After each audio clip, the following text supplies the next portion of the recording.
के ऊपर फर्ज है।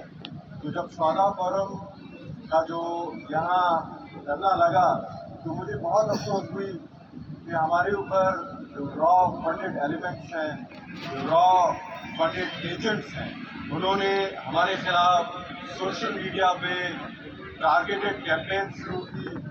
हमारे फैमिली के पिक्चर्स वायरल की गई, हमें लेबल्स दिए गए कि आर्मी टाउट्स हैं, हमें लेबल्स दिए गए कि डेथ स्क्वाड है। मैं एक बलोच हूँ, मुझे कहा गया कि भाई एक पंजाबी आया है, एक पश्तून आया है।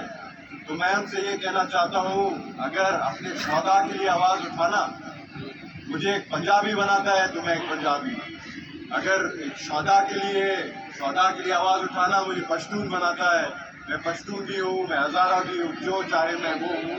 लेकिन मैं एहसास रखता हूँ, क्या आप लोगों में वो इखलाकी जरूरत है कि आप अपने शहदा के लिए बात कर सकें?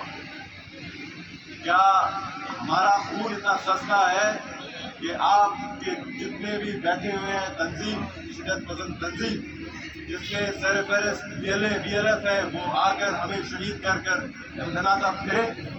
क्या हमारा बलोचों का, पश्तूनों का, पंजाबियों का खून की कीमत और रंग अलग अलग है? मैं उनसे सवाल करना चाहता हूँ। अफसोस मुझे उस बात की होती है कि हमारे धरने से क्यों तकलीफ?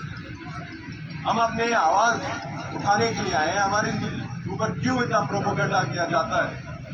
और प्रोपेगेंडा भी वो लोग कर रहे हैं जिनको बलूचिस्तान के बारे में कुछ भी नहीं पता, जिनको ये भी नहीं पता कि बलूचिस्तान में ऐसे लोग भी बसते हैं जो कि बलूचिस्तानियत के नाम पर शहीद हो रहे हैं।